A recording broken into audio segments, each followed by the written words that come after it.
Have you ever thought about why the name Alfa Romeo has become a cult? The matter here is not in the excellent driving qualities of modern Alfa but in the history of this great company.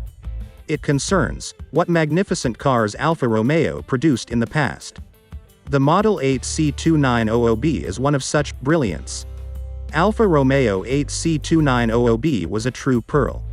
The Italians positioned this beauty as the fastest production car in the world. Already in 1937, it could reach 110 miles per hour, and it was impossible to imagine because then, the mighty Mercedes 540 Kelvins could gain 105 miles per hour, and the super-exclusive Bugatti 57SC Atlantic stopped at 100 miles kilometers per hour. The 8C2900B was designed from the outset as a car able to win the legendary Mille Miglia race. So it happened. In 1936 the Alfas won all three prizes, but they were racing versions of 8C2900A.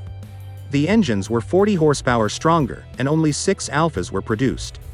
Nevertheless, the civil modification 8C2900B, with a series of only 30 cars, cannot be called mass production. In many aspects, the problem with Alfa was the obscurity of the legendary brand over the ocean. Americans willingly bought Cadillac, Lincoln, and even unreal expensive Duesenberg, but not all wealthy Americans knew about Alfa Romeo. But in many other respects, the exclusiveness has served Alfa well.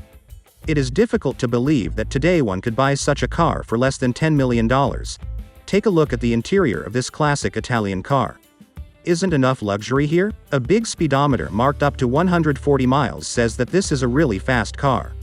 It is noteworthy that the symbols of Alfa Romeo here are present even on the pads of the pedals. The heart of the Alfa Romeo 8C is an inline 8-cylinder engine. This engine is supplemented by 2 Roots compressors, which allow for a maximum power of 220 horsepower. Let me remind you that we are talking about the civilian version, not the racing one. This masterpiece Alfa is also notable because it has independent front and rear suspension. Considering the years of production of this miracle, it speaks a lot.